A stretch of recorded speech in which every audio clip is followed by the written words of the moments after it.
You're listening to an Anderson Entertainment production.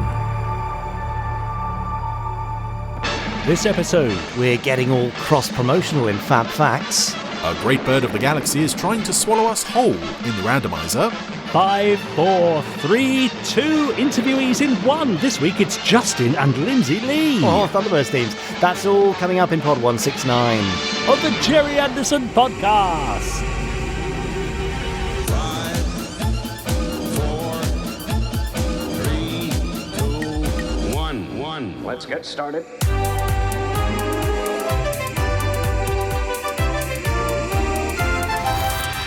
Let's go.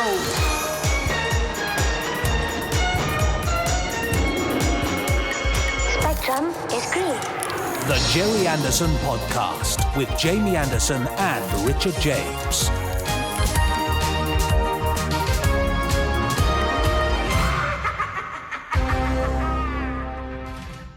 Pod 169,000. 169,479,731.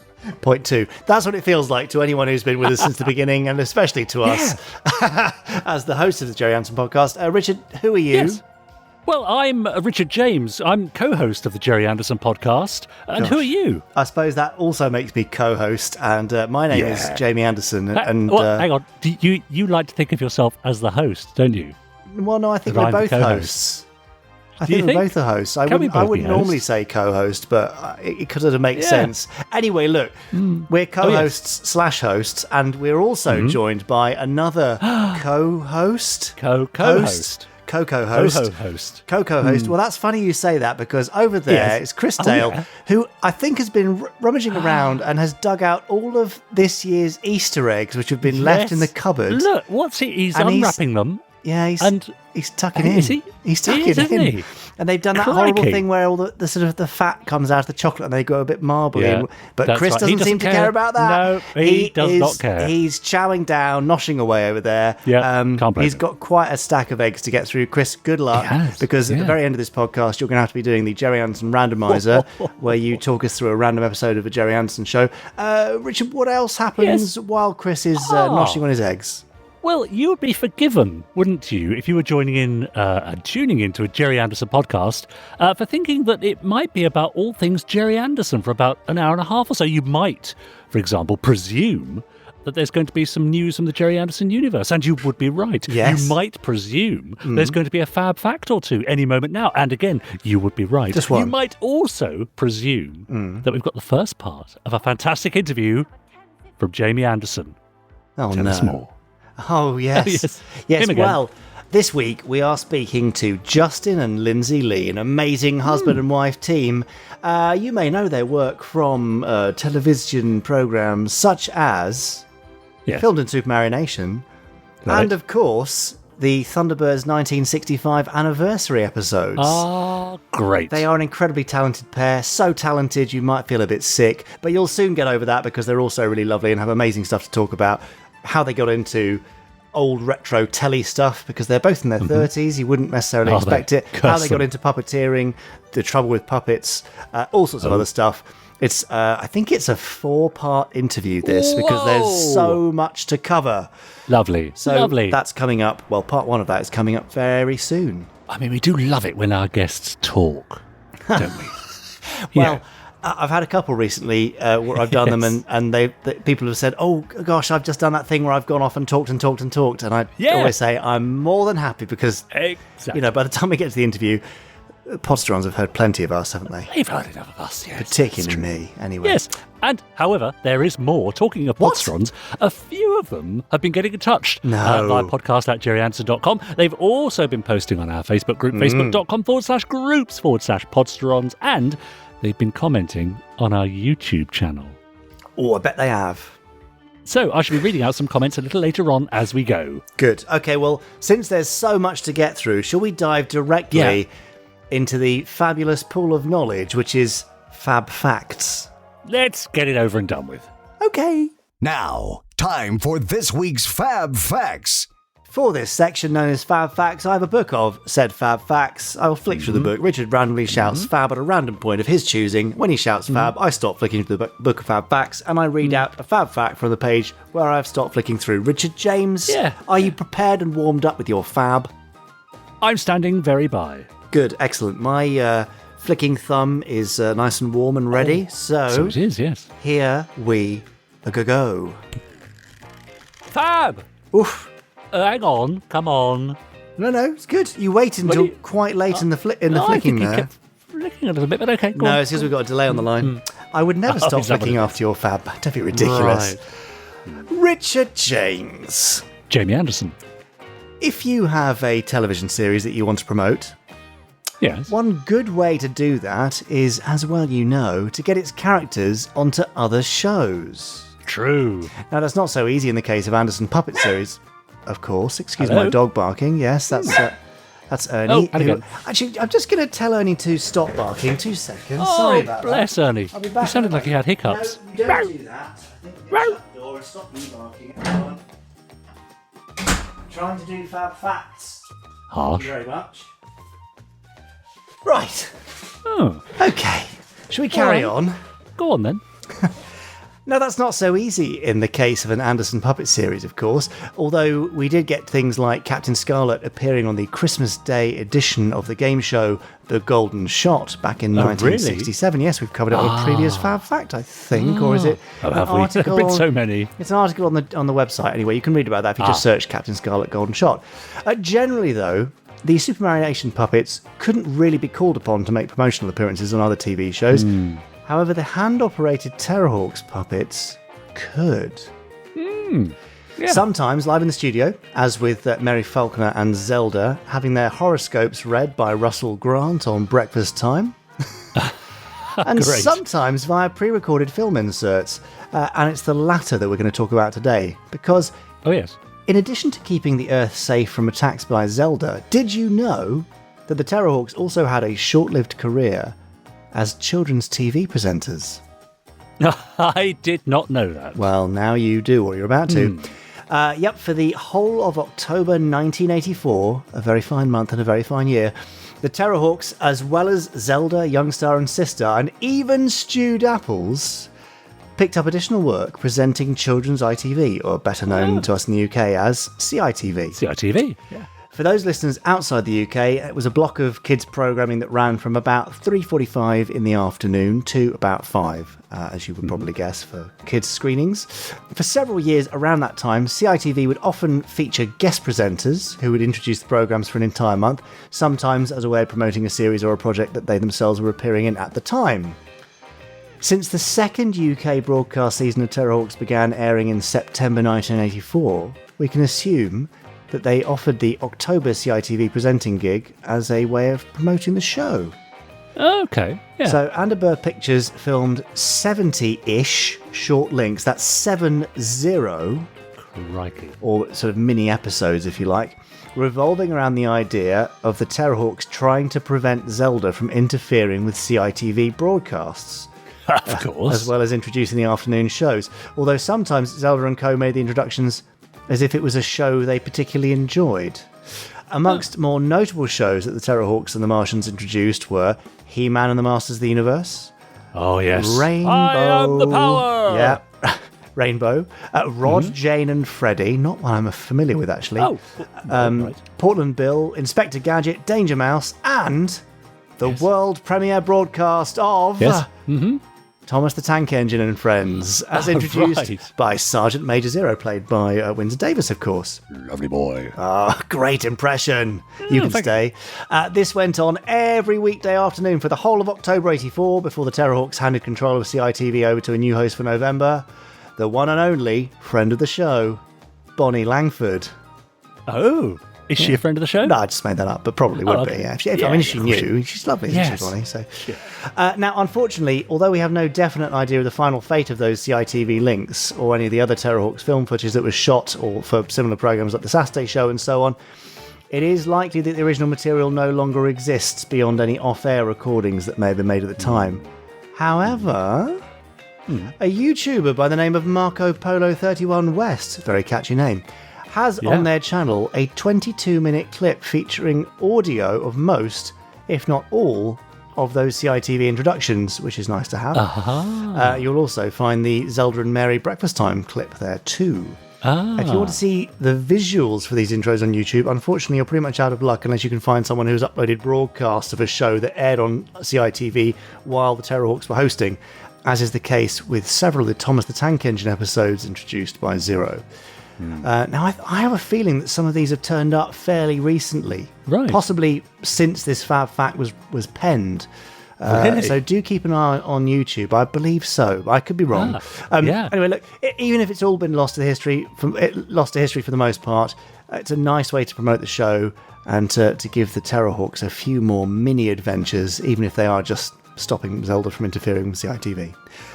So there we are. That's nice. Yeah, now the question is, are they canon?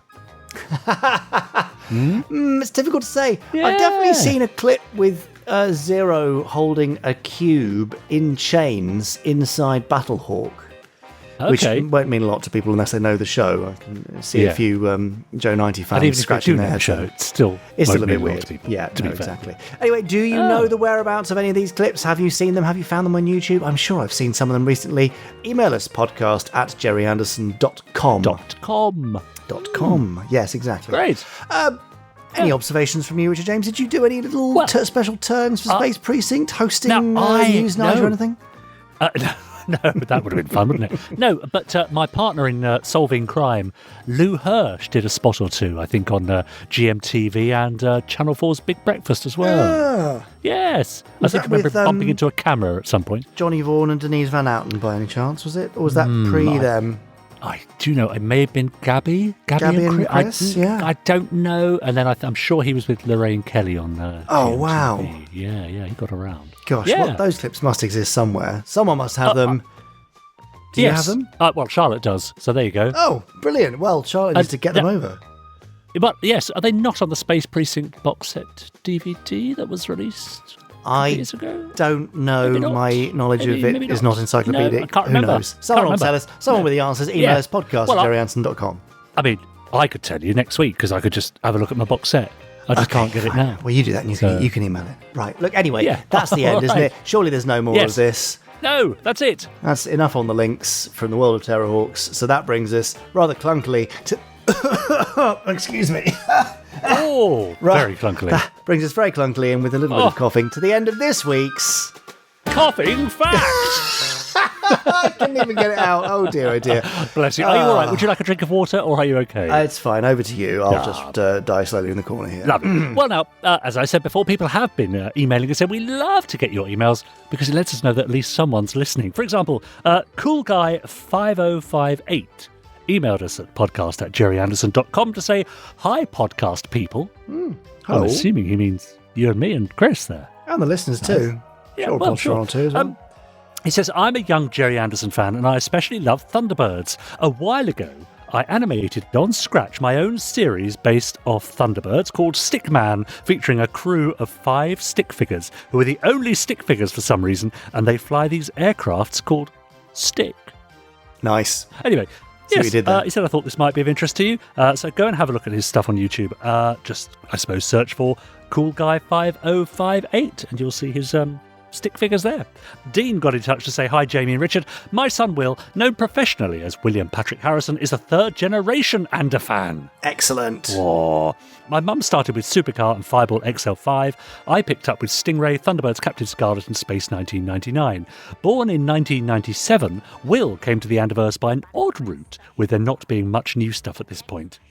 We used to go and see Sheffield Steelers Ice Hockey Club, who came onto the ice using the Thunderbirds countdown. This set him off with Thunderbirds via old VHS tapes, but at that time we didn't have access to much else other than music on the net, so he got to love Barry Gray's work, recently discovering Secret Service and loving that too. Cheers from Dean. Nice. That's sort of an odd route to go, isn't it? Via sort of ice hockey to Thunderbirds to Secret Service. It's a little bit weird, but if you've got a weirder route to get into Anderson stuff, then do email us podcast@gerryanderson.com. Yeah, let us know. Rob Matthews got in touch to say, hi, Jamie. Hello, and you'll Rob. see why it's just personally addressed to you, Jamie. Okay. He says, Did you know that Len Jones, who played the voice of Joe 90, once played in a film opposite Hayley Mills? He played the part of Dusty, a friend of Bridie, played by Hayley in the movie Sky West and Crooked, also known as Gypsy Girl. Not only was he a most special agent, he also got to have a speaking part in a movie with a teen heartthrob of the time, Hayley Mills. This was in 1966, 2 years before he became the voice of Joe 90. Cheers from Rob Matthews.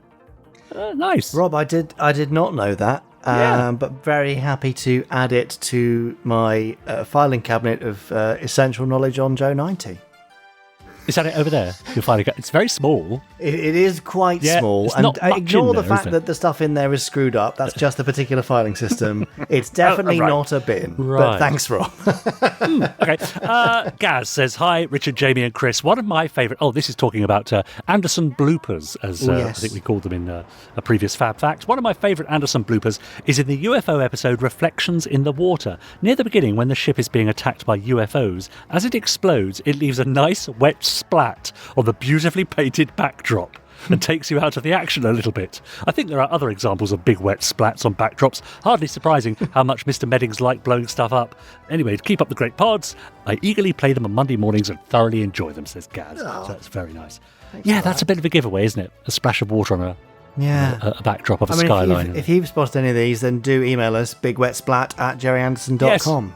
That'll get through, because that's my, coincidentally, that's my private email address. And finally, now here's a question for you, Jamie. This is from Becca, who says, Dear team, sorry to bother you. I've just sent the same message via your website and totally forgot about this email address. There isn't a query for the show, or rather, this isn't a query for the show, more a technical one. Plus, someone has already asked it on the listeners' Facebook page, so sorry if they've already been in touch with you. Please could you advise if any of your earlier shows prior to Pod 66 will be available across various platforms? I've looked on a few, iTunes, Podbay, Player FM, Stitcher, etc., and only pods from Pod 66 are available. On iTunes, you can increase the limit to 300 items. Not sure if this is easily done. I have a podcast myself with some friends. Nothing on the same scale as your show, with just over 200 episodes. We have the same problem of earlier episodes disappearing from iTunes, and we were able to increase the limit to 300. Please kindly advise, says Becca. Well, how interesting. The mystery of the disappearing pods. Yeah, I mean, I thought that we had our settings all sort of correct for this, but now I am worried that we don't. I'm just looking at our podcast settings right this minute. Yeah, and Becca's quite right. There was someone on the Facebook page as well who was... It's currently set to show 200 episodes. I have just increased it to 300 and have updated the show settings live on the show. Even as we speak. However, if you can't find previous episodes, you can always get the whole lot at gerryandersonpodcast.com, where they're all available forever and ever and ever. gerryandersonpodcast.com. Yeah, good. There you go. Yeah, all for now, but do keep your questions, comments, and even reviews if you've been watching some Gerry Anderson shows recently into podcast@gerryanderson.com, and I'll read them out next time. Nicely done, and well remembered on the .com. Yes, I think I've got the hang of it. You have pretty much. It's a good job. It's a good job. Richard James, would you like a little bit of Gerry Anderson news? Because I've got a little bit of Gerry Anderson news for you if you want some Gerry Anderson news. Yes. Pass it over. Okay. Let's have some Gerry Anderson news. Let me just... Here we go. Oh, there you go. That's on my toe.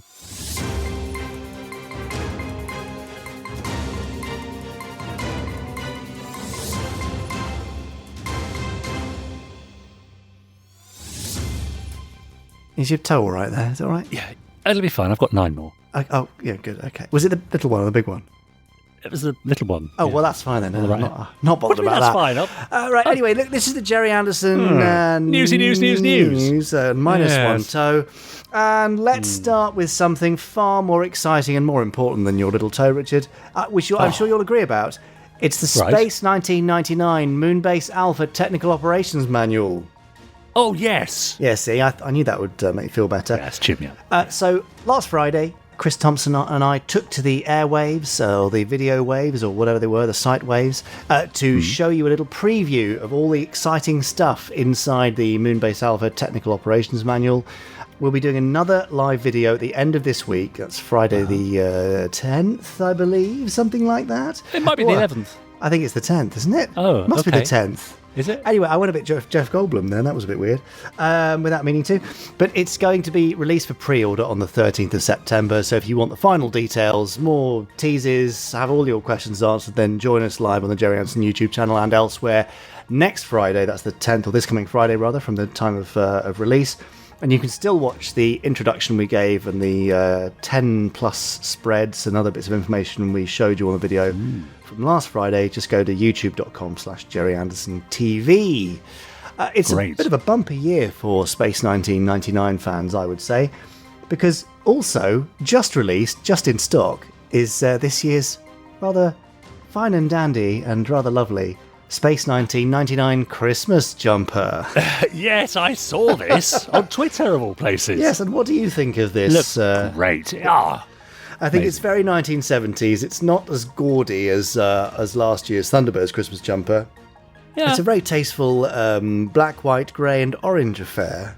it is. And in a stroke of genius, which I think we can credit entirely to Chris Thompson from memory, Yeah, I thought so. features Moonbase Alpha being blasted out of Earth's orbit by a giant snowflake. That's right. There's also an eagle on Lovely. the front. There's astronaut patches on the arms, and obviously the Space 1999 logo in a glorious sort of 70s orange. We don't actually have that many in stock, amazingly. So if you do want one, I know it's a bit early and Christmas is a little way off, but they're so but- tasteful. I think you could wear them outside of the Christmas period. Right. You seem to Yeah, disagree okay. on my tasteful remark, but okay. No. You could No, do. that's fine. But anyway, make sure you get them in good time, because I have a feeling they're going to be gone certainly by the end of October, if not before. So, Yeah, right. there you go. And if you've got any ideas Well- for future Christmas jumpers, do email us podcast@gerryanderson.com. We'd love to hear your thoughts. Have you got an idea now Yes, you're and going to tell me? A Space Precinct one? What? No. I mean, a perfect Christmas present, surely. What, a Space grab it now. 1999 Christmas jumper? Yeah, grab it now for your Space 1999 fan, partner, spouse, husband, child, grandchild. Wrap it, put it under Yes, the tree. yes, Early December. yes. There you go. Yeah, it'll go down a treat. So, Nice. also, on that note of Christmassy presents and that kind of thing, or presents to yourself, those lovely badge sets are out. Oh, yeah. And I've got two here. They make a lovely noise.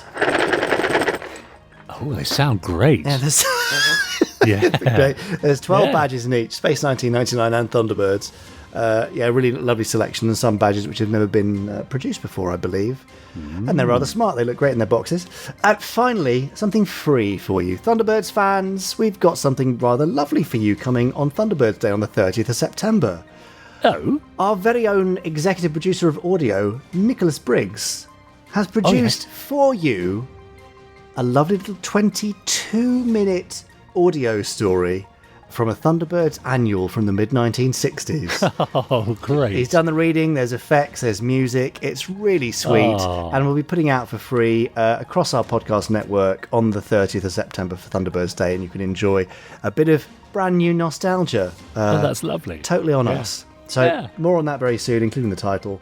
And I might even get Nick to do a little intro for us to tell us how and why he did such a thing. But Yes, what on earth was he thinking? he will find out more very soon. Chris Dale is also busily working on some great new videos for Breakaway Day for Space 1999. So just 10 days' time, sooner than that, for Yeah. a week from the day of release.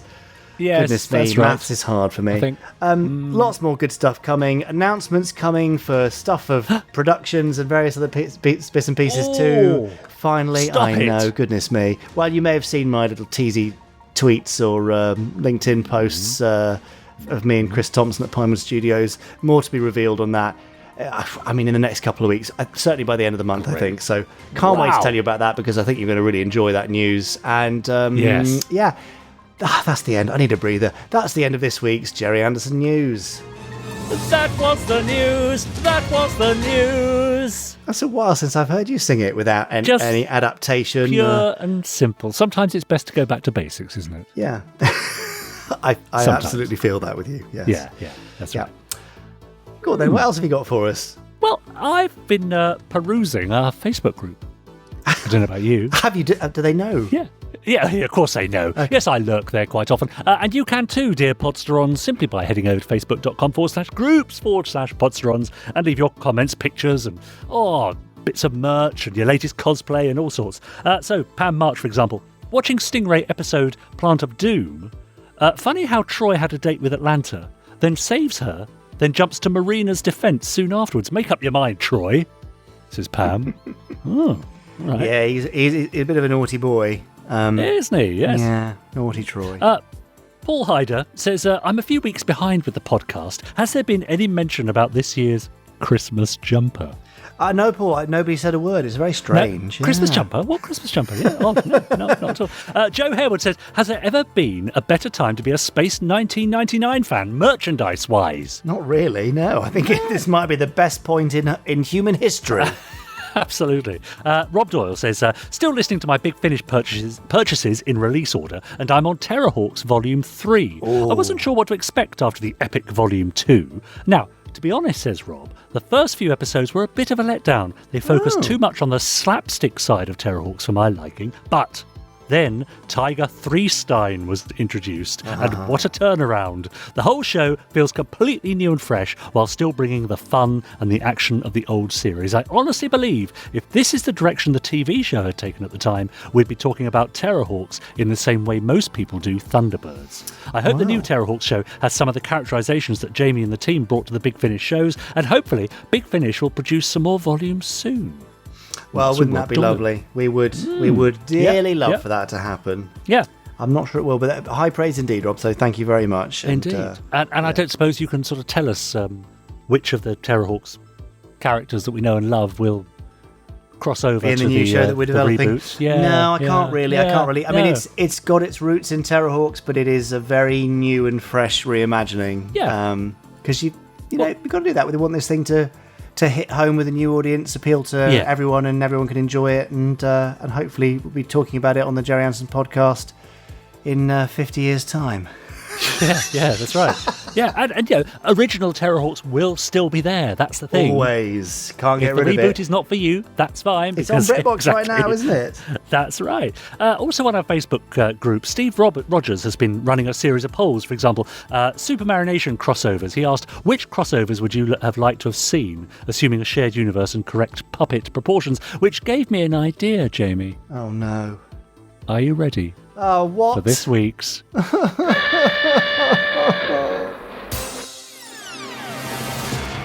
Yes, it's a Gerry Anderson-inspired crossover Quickfire 5. Are you ready for these? Yes, fine. Right, number 1. Joe 90 / Space Precinct with Fireball XL5 / Space 1999. Fireball 1999. Oh, okay. UFO / Dick Spanner or Terrorhawks / Captain Scarlet. Oh, Terrorhawks v Spectrum. Oh, nice. Torchy the Battery Boy / Thunderbirds or Twizzle / Firestorm. Oh, no. The way to ruin two great properties. Torchy birds aren't go. Okay. Yeah, good. Stingray / The Secret Service or Four Feather Falls / Supercar. Oh, the stingy servicey. Oh, yeah. Oh, interesting. And finally, The Protectors / Lavender Castle or The Investigator / those Memorex TV commercials from the 1980s. Archie and the Investigator. The Scotch tapes, I think. Yeah. Was it Scotch tapes? Yeah, Archie and the Investigator, 100%. That'd be amazing. There you are. Ah, well done. There you go. That's your quick 5 for this week. Nice. It's funny how I misremembered it as Memorex, isn't it? Yeah, it is. Yes, of course it was Scotch Not a great tape. advert if you forget the brand they were advertising. No, but we remember the visuals, don't we? And we know who was responsible for those. Yes, exactly. Nice. So there you go. Yeah. Even if you're not on Facebook, that's of no use to you at all. If you're on Facebook, do join in the fun on our Facebook group. A few questions will let you in, and you can join in the conversation. Brilliant. Well, thank you for that. Are there any other messages before we pass on over to our interview? No, that's it for now.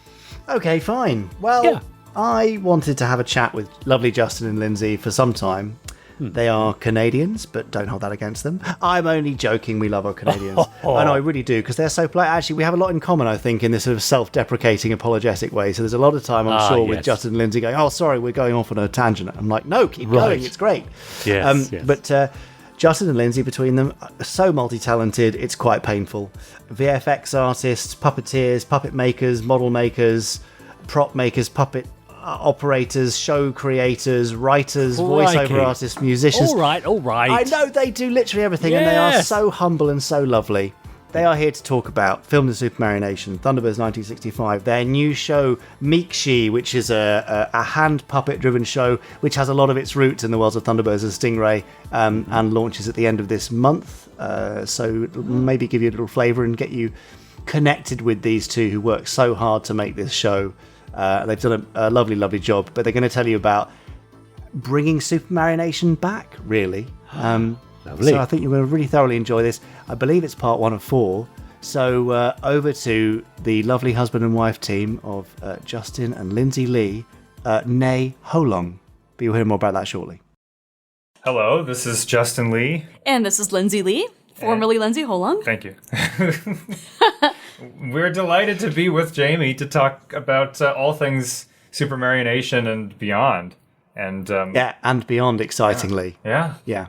There's a lot of stuff, and any fan who has seen Filmed in Supermarionation and Thunderbirds 65, and maybe other things you've done, or even heard recent Thunderbirds audiobooks, Justin, wink wink, will know your name, know your performances, know your fabrication skills. I mean, you two are obscenely, disgustingly multi-talented. You're the sort of people who make people sick because you're so good at so many things, and you'll both be very modest now and say that's not true. That's not true. Could you, there you go, I knew it. Could you give the listeners a flavour of the different things that you do, your kind of array of skills and expertise? Should we go back to like the Filmed in Supermarionation documentary? Sure. And go back right across everything. Just give us kind of like, because you make and perform and voice and all that sort of stuff. So just give us an overview. We are Canadian, so we're going to be extremely modest about this and just apologize constantly for. I mean, like, no. We're gonna try to be as chronological as possible, but I do think, like, just before, not that we'll forget this, but I think we have to give a huge shout out to Richard Gregory, who obviously was a near and dear friend to you, Jamie, who you grew up with, and to us.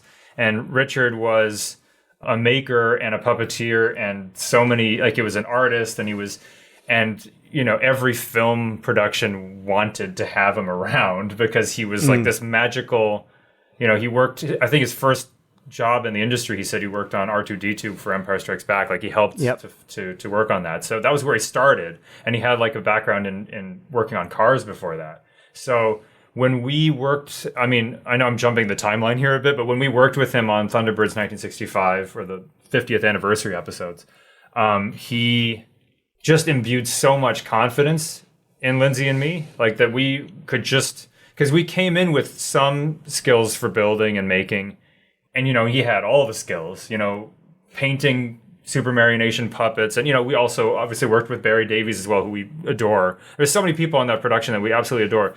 But Richard, like, he was there a lot. And in the last kind of stretch, the last run while we were trying to finish the episodes, he was just with us, thank God. And he imbued us with so much. I mean, Lindsay, tell the story about the...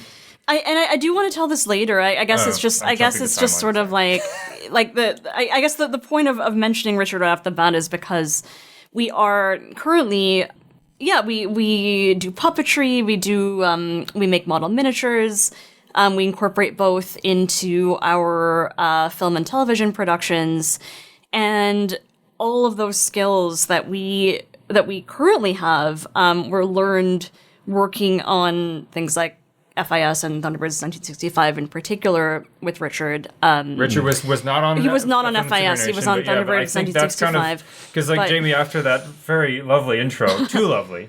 I felt like we had to start, maybe because we're Canadian, because it's not because of us. It's because, no, seriously, like, Richard, we came back to Canada after working on those 50th anniversary episodes, feeling like we could do anything. We could build any set, we could build any puppet. Let's be honest, we couldn't. We found it was like we still had a lot of, and we were learning every day, and, like, as any maker, we're still learning today about new techniques, fabrication techniques and whatever. But it was just that confidence that before we went to England to work on those Thunderbirds episodes, and we both led puppetry on those episodes. And so we had a responsibility to handle the puppets. And we obviously had experience working with the puppets. We had Scott Tracy puppet here for years, and we, got to know how to really fix it and make it work the way he should. Yeah. But it was really after working with people like Richard, and we came back to Canada, and we just had this kind of newfound confidence to just try, like to put a paintbrush on a puppet's face, because we didn't do that stuff. When we went there, we'd say, hey, Richard or Barry or whoever, you guys can fix this puppet. And then eventually, I'm just going to call it Richard again. He would say, okay, well, basically, I've shown you how to do it. Now you can do it. And he did it in that kind of like, why couldn't you do it, right? But I think the taking on the torch and carrying the mantle and that kind of thing is the greatest possible tribute to the stuff that he was teaching you and to him as a man, because he was desperate that the technique shouldn't disappear. Yeah. And although he's gone far, far too early, the fact that you're continuing it is awesome. And actually this becomes a bit of a theme of the things that you have worked on and are working on. So it's quite a fitting start. But yes, don't be too modest. It's one thing being handed the baton or whatever, but it's quite another being able to carry it on and keep running. So all power to you. So let's go back to the beginning of this association with FIS. Yeah. Just quickly, can I ask how you two met and then how you got involved in FIS? Yes. Can you tie those together for me? Yes. Lindsay. Yeah, so we actually met 15 years ago at university. And at the time, so we were in a program which has now been slightly renamed, but it was called Radio and Television Arts. And it's every year, it's funny because that was only 2006, but now it's called, I think, RT's School of Media. School of Media. So nobody wants to say the word radio anymore. Yeah. I say or that television. Or television. Actually, maybe more fittingly television. Yeah, because we are currently on a podcast. Yeah. So every year that program had kind of an award show for all the students at the end of the year. Yeah. And I that year was in charge of producing the video segments for it. And I got an email from this really cute, eager, young second-year student. I'm a year older. Justin being like, "Hi, Lindsay. Can you, if you need any help with the segments, I would love to help." And he just the enthusiasm for wanting so to be in, and you put that in your junk mail folder. Well, I think I thought, I kind of thought, oh, that's so cute. So much enthusiasm. Where do we put this? Let's and I think you might remember it a bit differently, but shortly after that email was sent, we actually met through mutual friends in person. Sure, I remember this. Definitely do. Yeah. We've talked about this. You definitely remember. And I said, "Oh wait, you're the Justin from the email." Right. and we took the subway home together and just had this amazing conversation that you definitely remember as well. Yeah. But so we ended up working on that award show together. We did, and I did end up doing quite a lot of. I shot some of the segments. His email wasn't wrong. And then I did all the post-production because, lo and behold, here's the first Thunderbirds connection. It was all 1950s, 60s style film strips. That was the theme of that year. So we shot this all in black and white, and we had it all like everybody, our classmates who were in it, they were all dressed up in these old-timey clothes. And, this was only for our class, right? It wasn't for broadcast or anything, right? So the only people who were going to see this were our professors and our students. So I loaded this thing with a ton of Barry Gray music. And I had no idea at the time that that's what it was. Yeah, so it was all Barry Gray music. It was like a lot of stuff from Supercar and things like that. That old school kind of, there's even one bit of Supercar music that's somehow lined up with the character throwing his briefcase into the house when he goes, "Honey, I'm home," right? It was all very old school. And I think my kind of interest in that 1960s, 50s type of filmmaking, even the fact that when a dissolve comes up, you see the picture pop because it was run through the optical printer. I put all that stuff into the segments because I've been, obsessed with all this Thunderbirds Supermarionation stuff growing up. And you, Lindsay, didn't know any of that stuff. I didn't, but it was sort of one of those things where I had a vision for what I wanted these things to look like, and I would hand the footage to Justin, and he would deliver it back, and I'd be like, "That's exactly what I was picturing." Right, and a little bit of film dirt, and all that kind of stuff. And I feel like that dynamic is kind of what how I still feel actually when working with you. Oh, Yeah. So that's, this is so lovely. I mean, now, like half your listeners have dropped off because they're just like, we don't care about this. This is not a romance podcast. No, we've got to get to the Thunderbirds. We've got to get to the Thunderbirds. Let's get to the Thunderbirds. Okay, so it matters. So this guy's enthusiasm, actually he was so enthusiastic about all these old weird British TV shows that got you enthused, Lindsay. I mean, it did. How? Why? Yeah. You like, I mean, it's like you played with toys as a kid in a different way than other kids played with toys, I would say. I did. Yeah. Or like I did. Like we both played with them as if we were doing a little movie. And I think every kid does that to a degree. But I did it probably longer than I mean, I was still doing that when I was like 20 or 21 years old, with my roommate in university. It was like a joke, but you did it every it was a joke. Night or whatever. We would improvise stories with oh gosh, I can't believe I'm admitting this. With Barbie dolls. Yeah. If Jen, if you're listening to this, Jen, I'm sorry that I am airing this. They don't know. But no, exactly. Yeah. But no, I mean, and it was just something that naturally, as an extension of the sort of screenwriting and creative writing I was doing at the time, it was an extension of that. And I think my sensibility, much like Justin's, had always been sort of like an older school sensibility. I love the 40s, 50s, 60s. I love the look. I love the colors. I love the feel of it. Mm-hmm. And so I think the fact that going back to the award show, like that was the theme of that year was actually really fitting and serendipitous for both of us because that was just our natural sensibility. So when it did come together, I think that was what made me so excited was that Justin understood that. He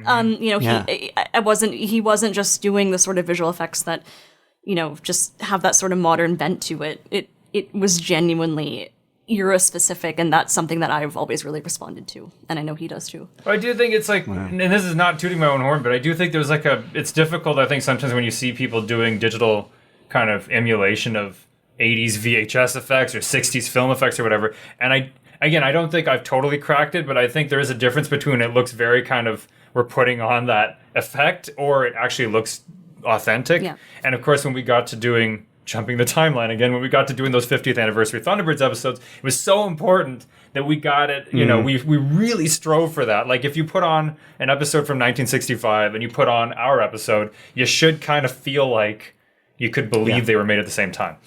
And just to be, so the listeners know, the first Thunderbirds episode I showed you was the Cham Cham, which may or may not have been a good idea because it's like I think it's the most expensive episode they ever made.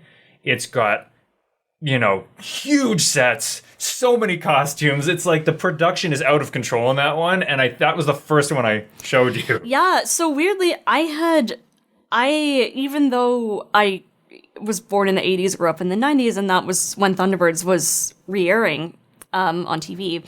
I missed it somehow. How? I know. I don't know. Come on, Lindsay. Because I think you know what the truth is. I don't think you had the station that was because you didn't have cable. I didn't have cable. So right. It was on a cable channel. Yeah. Again, I don't know cables. In England, do they call it cable? You guys call it cable? We know what cable is. Yeah. Okay. I don't know. I don't know that stuff. Anyway. Yeah. So it was on a cable station, YTV, in 1991, I think it was, and it ran from 91 until 93, which is insane because there was only 32 episodes, so they would rerun them over and over and over and over.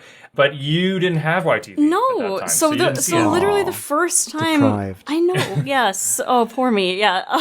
The first time I saw it then was when you so by now we had gone from being friends to being a couple, and we just glossed over that. We glossed over that part. It actually doesn't matter. Yeah. But you were working on FIS, and you showed me. Yeah. Yeah. So you showed me the Cham Cham, and my mind was just blown. I thought, this is everything I like. Just all in one episode. Everything. The production, puppets, music, miniatures.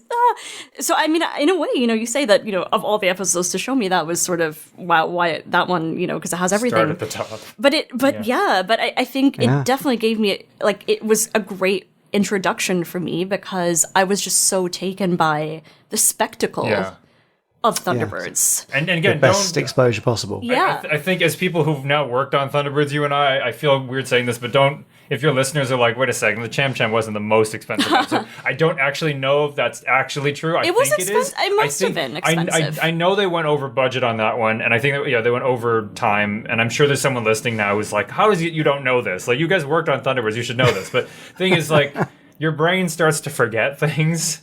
As things start to leave your brain, and so there's a lot to remember. Yeah, because like I mean, I'm not exaggerating when I say like I watched Thunderbirds like a crazy person growing up. Like I saw it when I was 4. My dad had watched it when he was in Brazil because he was, I think, 12 or 13 when it aired first. I think that's right. Yeah, and he watched it in Portuguese. And so I was 4 years old and he had the TV guide. We had this thing called TV Guide, and it had all the programs listed. That, he said, "Oh, Thunderbirds! Like I watched this when I was a kid. Maybe you'll like it." And so we turned the TV on. It was like I think Wednesdays at 8 or whatever, 8 p.m.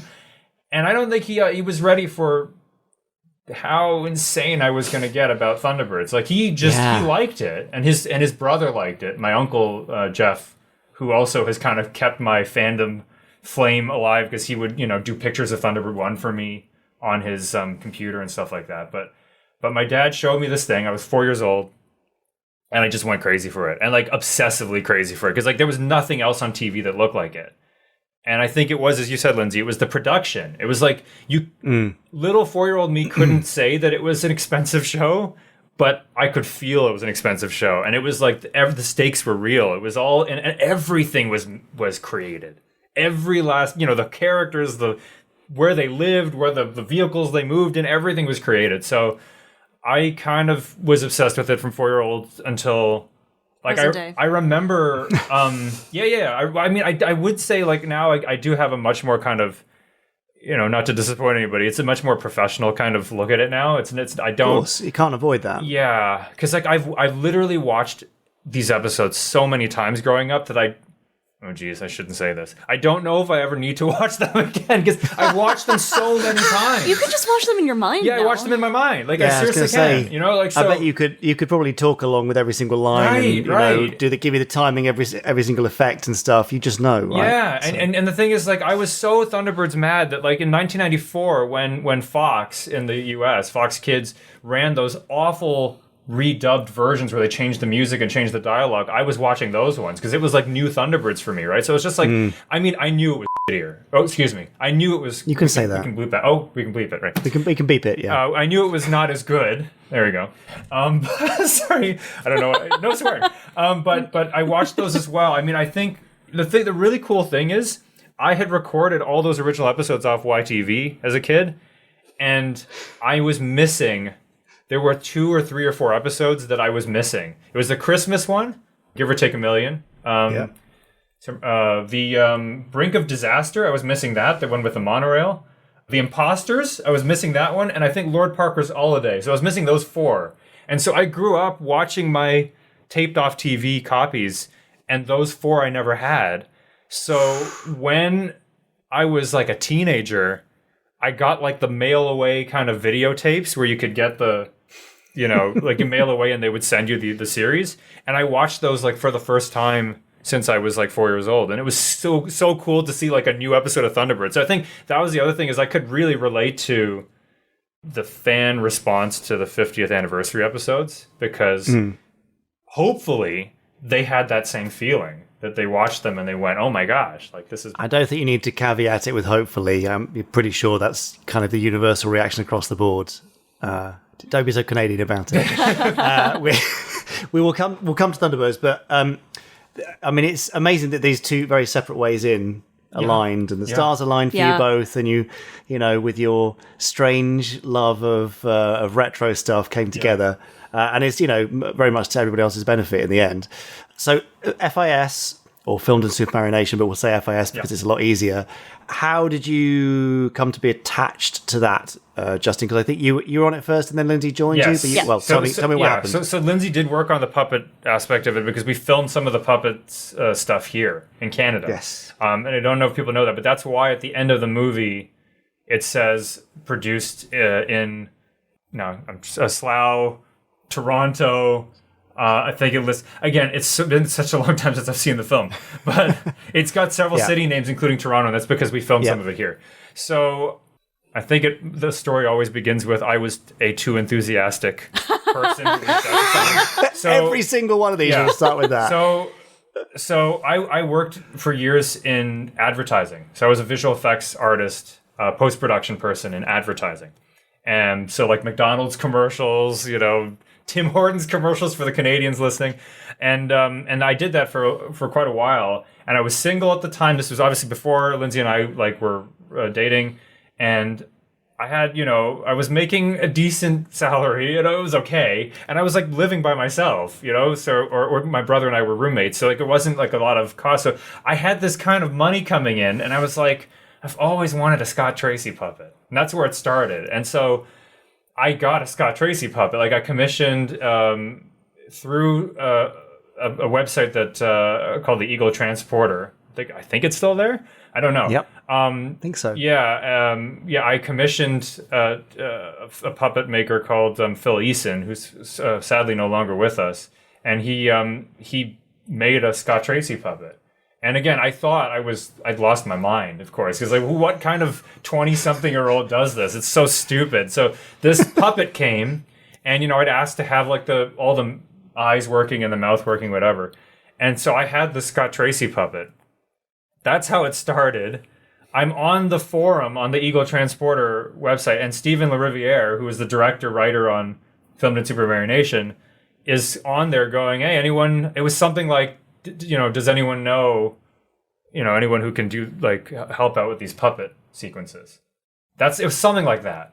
And then I sent such a reply, an overly enthusiastic reply, probably, that was oh, I'd love to, help. I've got the Scott Tracy puppet, yada, yada, yada. And so I shot a test piece, which I think Steven has on his YouTube channel right now. I think it's up there, which was basically, I took a bit of one episode of the original series, and I shot new bits of Scott. Now, anybody who sees this now, I'm okay to say this, it doesn't, it was a starting point. It wasn't, clearly wasn't where we ended up, but it was enough, I guess, for Steven to say, oh, this guy's serious about it. I've got kind of a combination of visual effects and puppetry background. I've been, the puppeteering aspect I've been doing all my life, in various capacities. So I think I said to him, we can use the combined techniques of actually doing puppets, but then using visual effects to augment it. So, that first shot of Parker at the beginning of FIS, where you've got you see the portraits of the Tracy brothers and it pans over to Parker with his feet up on the desk. That was a combination of footage from the original show, with visual effects to marry it with the new shot of Parker that we did. So that kind of stuff is how we, and thankfully that film was really well received. And, it was indeed. And I remember all of us, Jamie, you and Lindsay and me, we were all at the premiere and everyone seemed to really like it. It was it was a wonderful way to kind of tell that story. And, Stephen and Andrew T. Smith, who were, I guess, they were the writers of they edited the whole film, the two of them, and they did such a lovely job with the storytelling. More of that to come through the rest of the month. What a lovely pair they are. Such a nice chat. We could have chatted for hours. In fact, we had 2 hours carved out and we went into 3.25 or 3.5 in total. With all sorts of stuff. Look, if you want to find out more of what they're doing, go to gazelleautomations.com. GAZELLE automations.com. And you can search for Miikshi, which is their new kids show with the puppets. Miikshi, that's the name of the show. But it's intriguing. Out in full at the end of the month, the end of September. Right, more from them next week. But for now, more from our Podsteron. What are you Jerry? up to? And now, give us a little brief resume of what people might find on the official Gerry Anderson YouTube channel. Oh goodness me! Brief? Off you go. Well, there are primers which introduce you to all the different Anderson shows in 10 minutes or less, or about 10 minutes and 10 seconds in the case of Terrorhawks. We've got free episodes of things like New Captain Scarlet.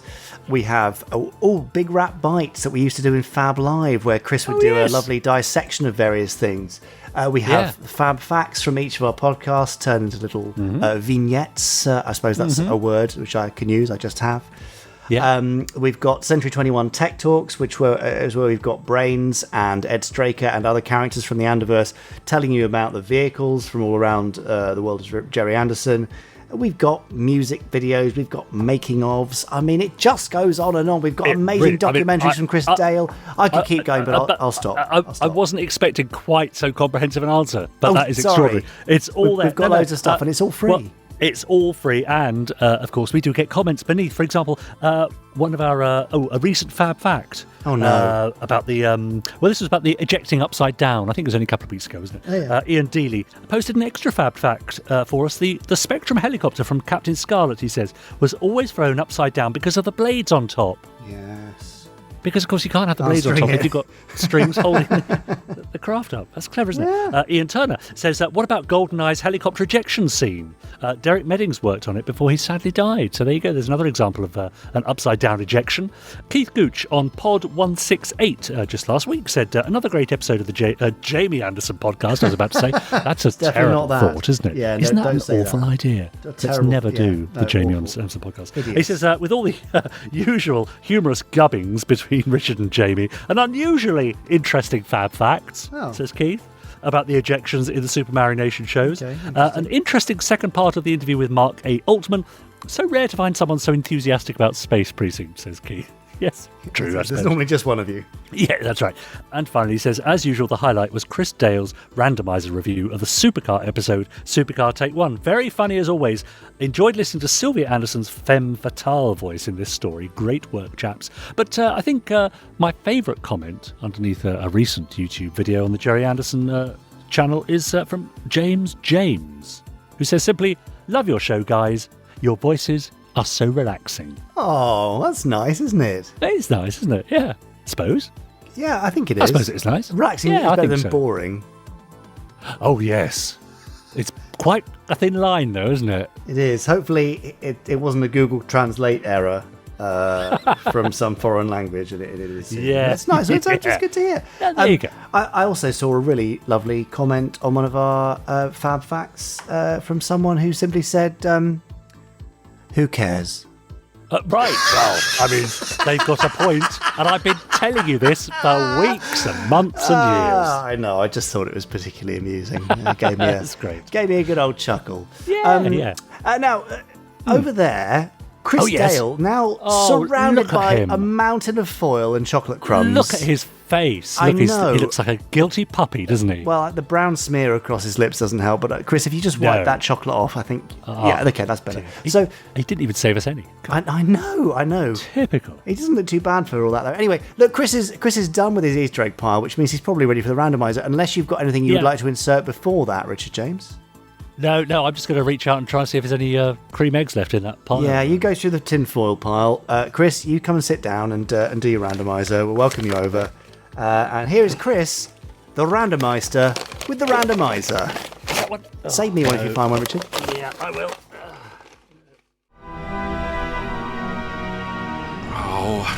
Oh dear. Not one planet in the Space 1999 universe ever seemed to have any water on it, and I had to go and crash my Eagle on the one planet that has nothing but. Now, where did our saboteur friend get to? Hello, sweetheart. Ah, yes, Captain Black, hello. I was rather hoping you'd, hopped it. We're underwater. Upside down. Where else were you gonna go, right? Something like that. Yes, well, Marina's gone for help. I'm not sure if she'll find anybody, but if she doesn't... We're trapped. That is essentially it, yes.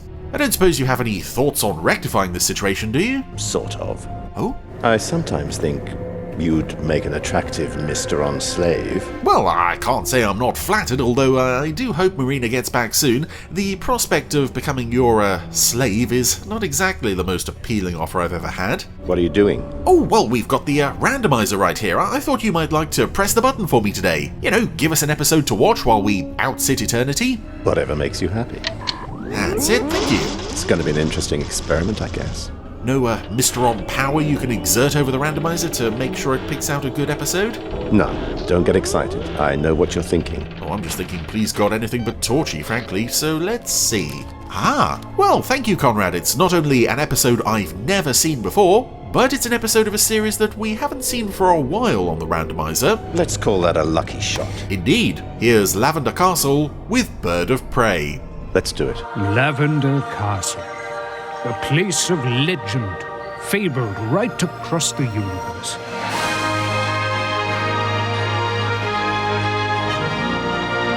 This is our quest to find it. So, welcome back to the Randomiser, a series we have not seen for quite a while. I have a feeling we haven't actually seen this one all year, which is quite surprising. It's always nice to see Lavender Castle turn up on the Randomiser because, along with most of the show that shall not be named, let's say, this is one of the few Anderson shows I know nothing about, and it's nice to come to an episode in the knowledge that I know absolutely nothing about what I'm going to see, and I don't think it would work for like a 50-minute show like Thunderbirds or UFO or whatever, but for a little 10-minute Lavender Castle adventure, I think that's a jolly nice thing to discover this together. Although a lot of you are big fans of the show. Anyway, here's the paradox following a meteor of some description. Squeaky's clearing up. Leica's working, and That's an ancient clonal manuscript. Oh, it would be, wouldn't it? Fear not, Miss Leica. It always is. Turn your manuscripts forthwith. Instead of sucking, I simply have to blow. Oh. He's rolling around the deck. In space is Oh, that was nearly a what in space fire, similar to Terrorhawks. And right, so Thrice has now ended up with a paper on his face. That's knocked the controls, which has sent the Paradox hurtling out of the cover of the meteor. They've been hiding. And into the detection of Dr. Aegon aboard the Dark Station. Humblest apologies, Captain. Sometimes I don't know my own strength. Oh, yes. Apology accepted. But we were lying low, and now we'll have to move on. Aegon must have seen us. Yep, there he is. Go. Follow them, and this time don't lose them. Of course, Master. So yes, Trump is being sent off to follow the Paradox. You'll find the Paradox. Because if you've got a Trump, it's always good to send them away. Through Spartan's Void. And ooh. What's this? A black hole? And right in her path? Oh dear. My little pet, there's a black hole right in front of you! Where? I like that he calls him my little pet. It actually sounded like a term of affection. Anyway, Trump has been sucked into a black hole. Oh, too late. Oh. Now, anything could happen to her. Oh. Oh yeah, the Trump's a she, isn't she? She might shrink to the size of an atom. I keep forgetting. What's happening to me? What's going on? I do like as well Aegon properly hamming it up here. Sniffling nose and everything. On the other hand, she could become gigantic. Which she has. I'm not sure why Aegon felt that... why he knew what would happen, but yeah, now Trump is gigantic. Bad news for everybody, particularly those on the Paradox. Geronimo! And unlike the regular stop-motion Trump, this is a full CGI Trump. But we're being attacked by a giant falcon. Oh, a giant falcon? I doubt that, Sir Squeak-a-Lot. Oh, that was a nice bit of sort of double take from Thrice there. Yep. And it is strange in this show when you see one of the characters realised in CG when they wouldn't normally be. I think in what's the one about the theme park? There's some shots of them on the ride where they're rendered CG. You're down the drain and you'll stay there! But I suppose if you've got a story with a giant Trump and you already have the paradox as CG, you kind of need to make Trump CG as well. Oh, she's now swallowed the paradox. What's going on? And the CG for the time is pretty good. It always is in this show, well, generally speaking. On some of the Paradox crew, when they suddenly turn CG, it is quite noticeable. You've let them escape, haven't you? Go back to the black hole. You might return to your normal size, if you're lucky. Only Aegon would threaten a giant bat-like creature. Stuck in the mongrel's throat, like an enormous chicken bone. Oh, Sproggle don't want to be a chicken bone. For some reason, Trump's gone back into the black hole, returning to normal size. Oh, that was an alarming shot of Squeakalot and Roger there, getting up close and personal with each other as Trump is now her normal size again, which means the paradox she swallowed is now miniaturized. That would actually have been a clever plan if Aegon had thought of it deliberately. He just seems to have got very lucky there. Last time, half-wit. What happened to the paradox? It can't have just disappeared. Of course, Trump can't tell him what she's done because it's lodged in her throat. We must be inside the dark station. We'll suffocate if we stay here. We've got to get out. But how? Sorry. But how? We're stuck fast. Perhaps we can make it sneeze. Leica, do you have any of your famous sneezing powder handy? I have, but how can I administer it? Captain Thrice, why don't I use this? Oh, poor old Sproggle is completely hiding behind a chair there, looking very scared. For housework. No, sir. But yes, Squeakalot's vacuum. I mean, to blow. Oh, Sir Squeakle. He was having sucking and blowing problems with earlier. Could be just the ticket. That's it. All right, Squeaky. That's some of Leica's famous sneezing powder.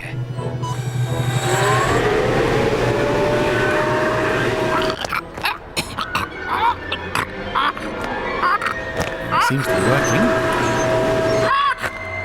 So this is another shrinking episode. I didn't realise we had one so late as Lavender Castle. That's a surprise. Anyway, Trump has now regurgitated the miniature paradox. So that's where it went.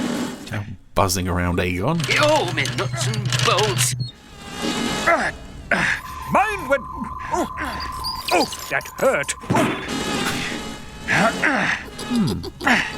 If Dr. Aegon had a net, he might be able to catch them. Oh, they've just hit him on the bottom. Oh. And out of a window. Of course, has not caused an explosive decompression. Thrice, sir. The giant falcon. It's right behind us. Yes, because even though Trump is back to her normal size, the paradox is still shrunk, so she still looks giant next to them. Right behind us, Captain. Oh, it's going to swallow us again. Roger, watch out! The black hole's straight ahead of us! We've got to go through it again. It's our only chance. I know that somehow, despite not having laid eyes on it before. Oh, no.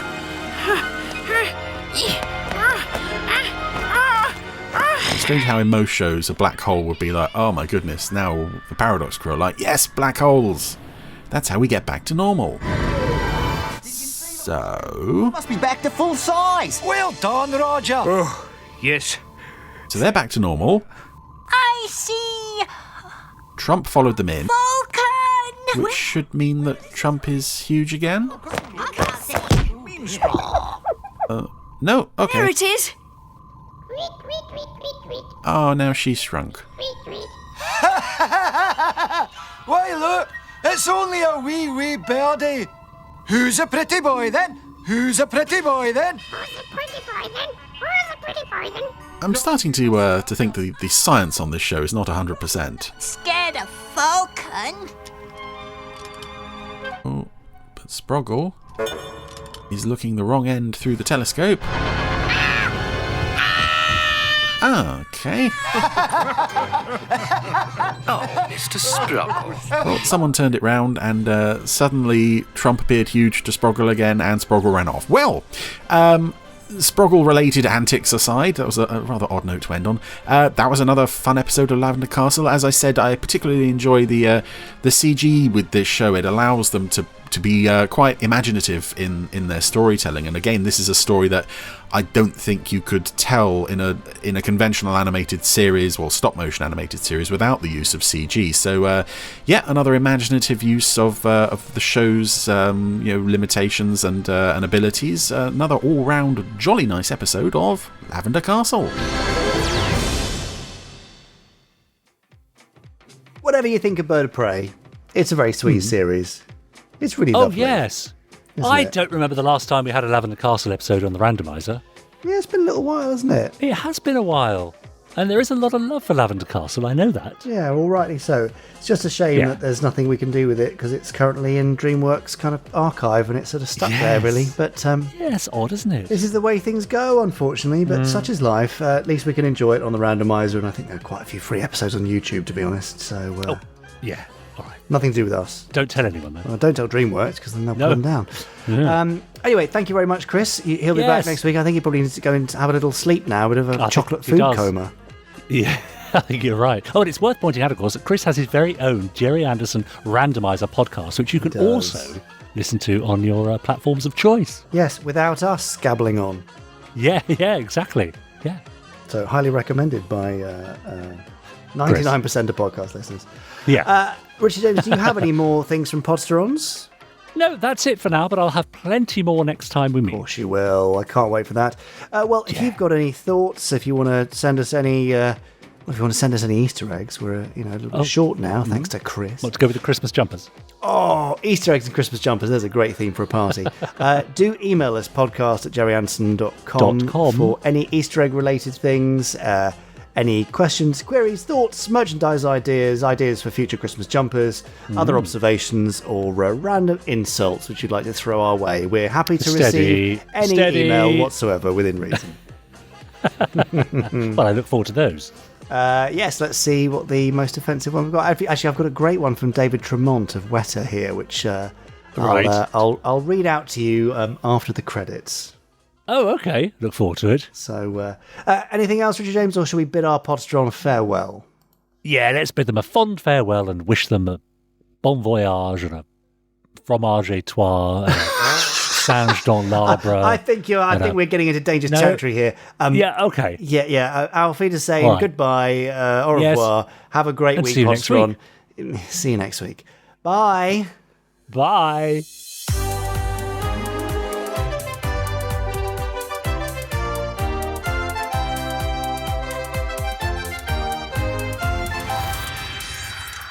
Stage 1 complete. Let's go.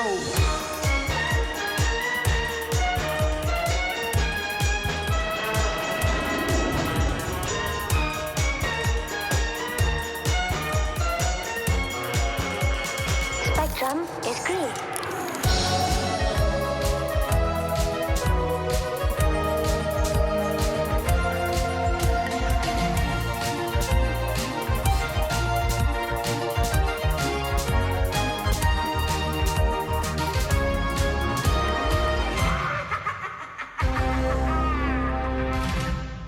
Well, how interesting. Is it? Do you want to get this? Do you want me to read you this email from David Tremont? Well, I mean, how offensive is it? He emailed me and said he was worried about offending me, and I said you're going to have to try much harder to offend me if you really want to. So he did. So he said, "Okay, right. I don't want to talk to you no more, you empty-headed animal food trough wiper. I fart in your general direction. Your mother was a hamster and your father smelled of elderberries. You don't frighten me, English pig dog. Go and boil your bottom, son of a silly person. I blow my nose at you and all your silly English kniggets." That's the Knights thing from... it is. Yes. It's Holy Grail. Yes, exactly. Very nice. And he said, and while you're at it, get yourself a haircut and a decent job. Oh, that is harsh. That's the thing that stings most of all, isn't it? Absolutely. And then I replied and said, yes, I got Siri to read your email to me, so it was hilarious. So and then it descended into something worse in the reply. So, yes, I can imagine. Anyway, I'm very fond of lovely David Tremont. He's such a nice man. A previous guest on the podcast. And a previous guest on the podcast. So I know he didn't really mean it. Did you, David? Well, he won't be invited back, that's for sure. No, exactly. Yeah. Anyway, I'm catching up with him in a couple of weeks. Yes. If you've got any questions, Podsterons, if you're still listening for David Tremont, do drop me a line, podcast@gerryanderson.com. .com, and I'll ask them to him and report back with any answers. How's that for an offer? Great, yeah. One-on-one with David Tremont. Well, yeah, exactly. Anyway, what are you doing? Are you trying to offend anybody or upset them or anything? No, I go out of my way not to offend people, Jamie. I went to work again. Oh, yeah, of course. So, I can't afford to burn bridges and offend people. How's that going, by the way? It's at the time. Oh, have you got to go? Yeah, I've got to go and do something. Probably look out the window or something. That accelerated towards awkwardness at quite a rate of knots, didn't it? Yeah. Okay, good luck with the window. I know it's very hard work. Yeah, so, thanks. Bye. Orcs. You have been listening to the Gerry Anderson Podcast. Wasn't it fun? You have been listening to an Anderson Entertainment production.